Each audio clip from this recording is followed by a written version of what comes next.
So going over the answers to these Newton's first law of motion scenarios on page 30. So the first one is blood rushes from your head to your feet while quickly stopping when riding on a descending elevator. So initially you are moving down and the elevator is going to stop suddenly due to an unbalanced force. You want to keep moving down, but the floor stops your body because you just cannot physically move through the floor. However, the blood in your body keeps moving because it's liquid, and it isn't going to stop just because there's a floor underneath you. So very briefly, the blood continues moving towards your feet, and you might become lightheaded momentarily. So you may have actually physically experienced that at some point in time. So the next one, the head of a hammer can be tightened onto the wooden handle by banging the bottom of the handle against a hard surface. So initially the hammer is moving down when the head of the hammer hits the table. The hammer keeps moving and this pushes the hammer into the head. This might be a little bit hard for you to visualize. So this is similar to a loose cap on a pen. So when you hit the cap on the table, the cap stops, but the pen doesn't. And it pushes down so that the cap becomes more secure on the pen. So if you take your pen and a loose cap and you tap it so that the cap hits the table first, the pen keeps moving. Hopefully you can not only visualize this, but you can actually do this in practice.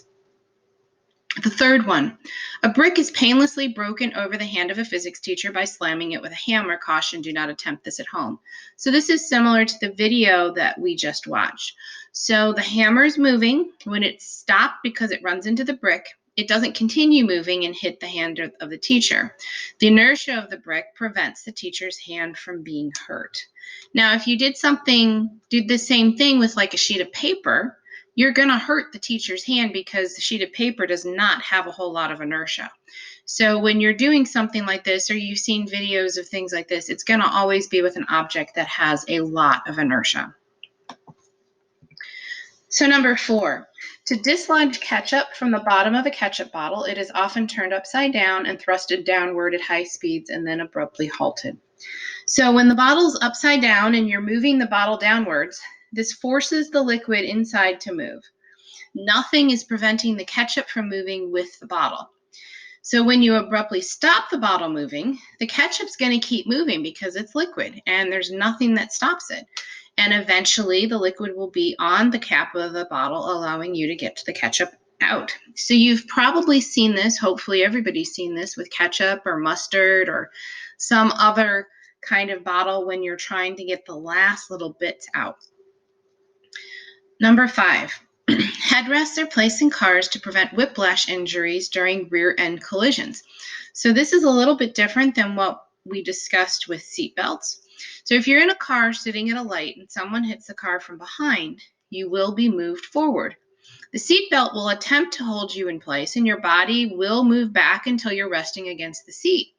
If there was no headrest there, your head would keep moving backwards and potentially snap. And so it is really important to have headrests and that they are properly positioned. So back a long time ago when they were first developing cars, there were no headrests and there were no seatbelts. And part of a problem with a serious collision is not only when you're thrown forward, but also when your body comes backwards. So they've added those headrests into cars, and they always tell you in the safety manual, be sure that your headrest is at the proper elevation, so that way when your head comes back, it actually stops when it hits that headrest, and you really do want kind of a soft headrest. So number 6, while riding a skateboard or wagon or bicycle, you fly forward off the board when hitting a curb or rock or other object that abruptly halts the motion of the skateboard. So initially you're moving forward and the skateboard stops. Your body wants to keep moving. So your body flies forward off the skateboard.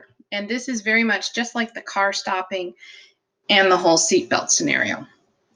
So I'm hoping that after seeing the demos that I did, the demos that the author of your textbook talked about, and looking at these, you should have a fairly good idea of a lot of different applications and understanding of Newton's first law of motion. So I have another packet here, and this is not inside your orange packet, but the first page of the packet is this page of Newton's laws. We're going to use this for the rest of the semester, and because it covers each of the 3 laws as a summary here, and then there's also a page for each of the 3 laws independently, I keep this separate from the packet for the chapter so that you can find it relatively easily. Now, you're welcome to color as much or as little as you would like. A lot of people find as they're listening to me talk that they can keep coloring and while I'm still talking. So we're going to do a little bit on this packet right now. So the top part of this is about Newton's first law of motion. And the first one says it's known as the law of inertia. An object remains at rest or continues to move at a constant velocity unless acted upon by an external net force. And in other words, an unbalanced force is needed to change the velocity of an object. So you should pause the video and copy this information down into your packet. And then the next page here has lots of information about Newton's first law of motion. So the first thing it talks about is net force is the sum of all the forces acting on an object. It reminds us that it's also known as the law of inertia. If the net external force on an object is 0, the object's velocity will remain unchanged. And the implications are a non-zero net force will change the velocity. A net force is not required to maintain the velocity. External forces change the motion, not internal forces. Then they have a picture of an apple here, and it says draw additional forces so that the apple has a net force of 0 newtons. So you have a downward force of 1.5 newtons. So in order to have a net force of 0, you also have to draw a 1.5 newton force upwards. And they have 2 forces here pulling towards the left, a 0.7 newton and a 1 newton force. So in order to balance that and have a net force of 0 newtons in the right and left directions, you have to have a force of 1.7 newtons going to the right. So then looking at the true or false questions. If an object is stationary, it must have no external forces acting on it. True or false? That would be false. There may be some external forces, but they would be balanced. The next one. If you throw a ball in space, the ball will keep going in the same direction at the same speed. That's true because there's no force to cause the velocity to change. The next one, while sitting in a moving bus, you throw an apple up into the air, the apple will land back in your hand.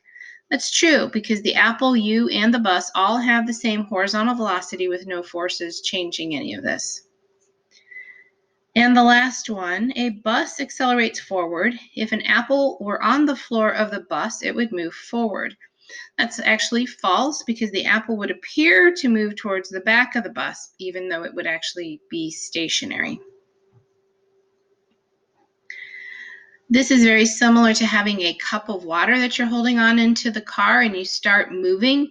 And which way does the water fall? Does it fall forwards? Does it fall backwards? So actually, if you're holding it like in front of your lap or on top of your lap, the water is actually going to spill on your lap and probably on your shirt because of this whole concept of inertia and wanting to stay in its own place and its constant state of motion. So then they have this picture here with buckle up. If you're riding in a car and the speed suddenly decreases. So without a seatbelt, you keep moving until something exerts a force to stop you, like the dashboard or the steering wheel. But with the seatbelt exerts its force to stop you and you actually won't go flying forward. So take a few moments and copy anything that you need to down on this page. And then to follow up work, you have some additional questions that I want you to answer from your textbook. There's number 7, 8, and 33A. Don't do B at this point. And then 9 and 32. You might want to take a look at the sections 2.3 and 2.4 that these questions apply to. However, you don't need to, and I'm not expecting you to turn in any notes because we've actually covered quite a bit of the material that's in there. But if you need something to look at as you're answering the questions, go ahead and take a look in your textbook. I'll go over the answers in the next video.